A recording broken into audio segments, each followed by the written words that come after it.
Mobile 1 race cam with Peter Brock. We're ready to go racing for the Galar at Mallala.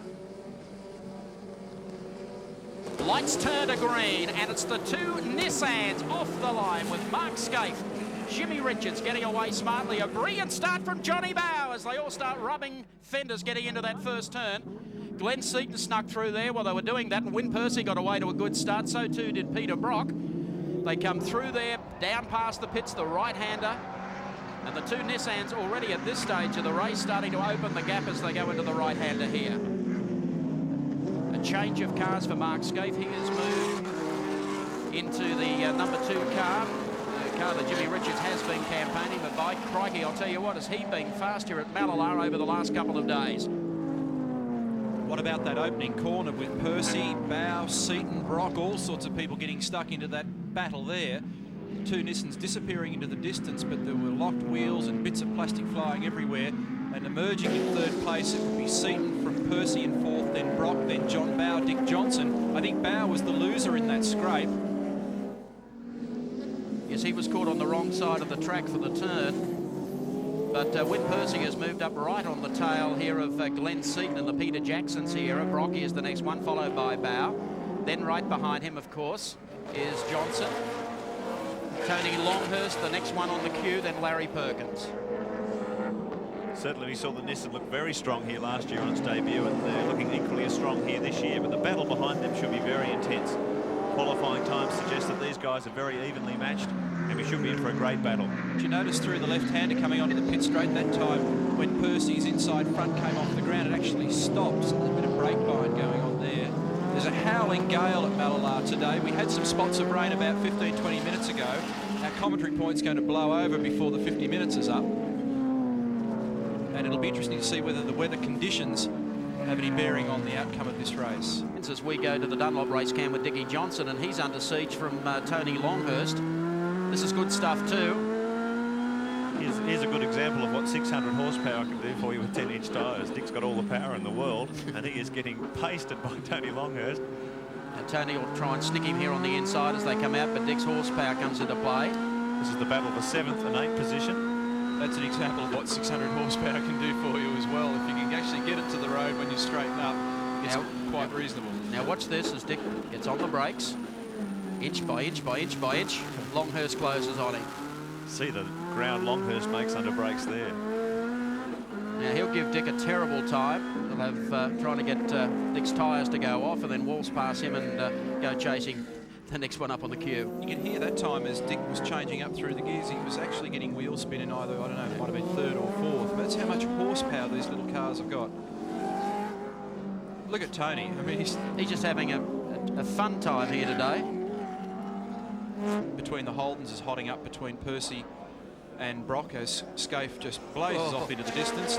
Tony decides to try and go the long way.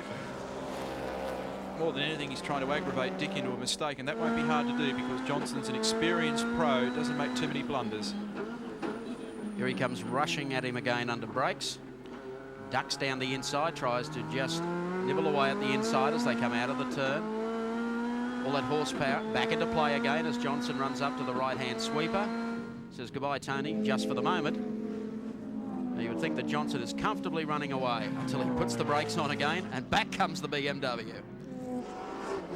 Approaching the 20-minute mark now of round 7 of the Shell Australia Touring Car Championship, with Mark Scaife continuing to lead the pack. Car number 2, a comfortable margin over Jim Richards, and the gap increasing all the time. He'll be feeling pretty good about himself at the moment, Mark Scaife. Also contesting the Australian Drivers' Championship this year at Eastern Creek. The shutter coming back through the front wheels on the car. I wonder whether, in fact, Mark Scaife can hear us this afternoon. Are you there, Scaife? I can hear you, Crombo. How you going, mate? All right? All right. Now, Richo's paid me a lot of money to talk to you for about 15 or 20 minutes to hold you up. You don't mind, do you? I do mind just a fraction, pal. You're looking very good, Mark. Looking very comfortable. Yeah, I suppose you can never disregard Richo. He never got to be one of the world's best touring car drivers and probably Australia's best by accident. So we're just going to keep our head down, drive the car smooth and see what happens. How are your tyres shaping up at the moment? I've chosen a fairly soft tyre, Neil, so I've just got to drive the car pretty straight. I think they should be fine, mate, over. 3 hard stops on this track. What about brakes? Well, the brakes on our car, if you remember here last year, the brakes are very, very bad. The brakes on the car here today are fantastic, over. All right, Mark, I know you're busy. I'm tempted to keep talking for a few minutes, but you'll get me later, so I'll let you go. Thanks, buddy. Bye. Over. Over. Stop calling me over. Tony's done a terrific job. He's come from seemingly nowhere, and now he's starting to bother Peter Brock. I think before very long you'll find... Well, look, he goes straight up the inside. Tony Longhurst really moving in the BMW. Whammo. Mobile race cam shows the graphic action. Peter Brock that time goes back to first gear when he knew that another car was underneath him. And so now the BMW splits the two Holdens and Tony sets off after Win Percy. So that's 5th position for the BMW and counting. Larry's gone in for a fresh set of rubber. Tony, the giant killer, continues stalking Win Percy, car number 16, coming down to the entrance to the pit straight. Now Win hugging very tight through that turn. Now Longhurst getting right up behind him. Watch Longhurst close now as Win jumps on the brakes. Straight up on the inside. The initial stopping doesn't seem to be much different, does it? But then right when you get close to the corner, the BM's outstanding. The HRT Commodore looking pretty good. I think Win's given him a signal. Yeah, he just did then. The second HRT car's now been built, and it's actually here in the paddock at Mallala. Here goes Longhurst up the inside. Win's given him all the room in the world. It's an easier way than having to argue over it. I think Win recognised that the BM was going to be stronger at the end of the straight. So Tony Longhurst now moves up one more digit to 4th. But here he goes again, just trying to make life unbearable for Glenn Seaton. And Glenn hasn't done anything wrong at all during this race.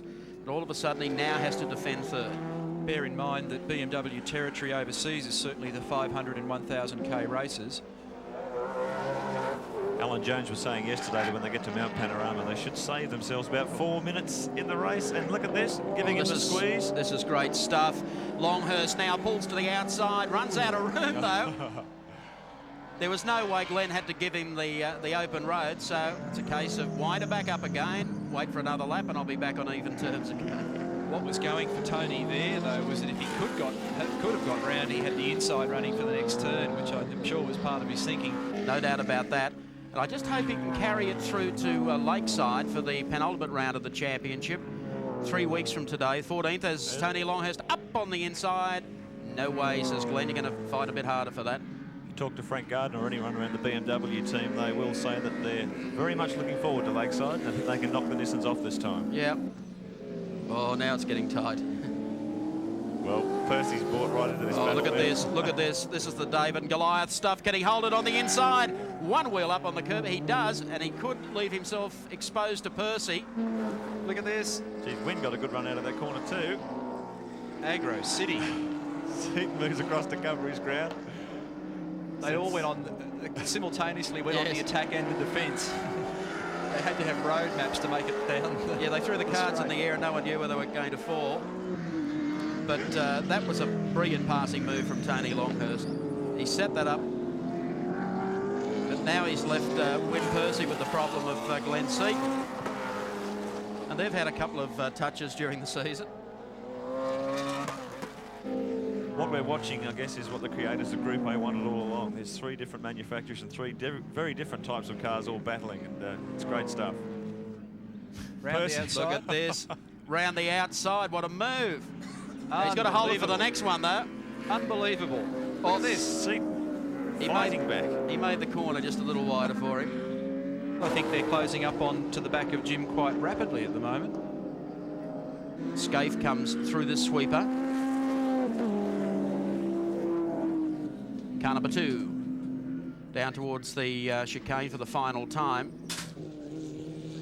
The youngster with a ton of potential and could go on if he can display this form. Last corner coming up, round number 7 of the Shell Australian Touring Car Championship, the checkered flag, Nissan, that's his car.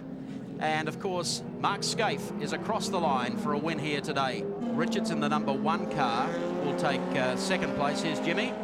And here's the giant killer, Tony Longhurst, from well back in the pack, is going to pick up 3rd.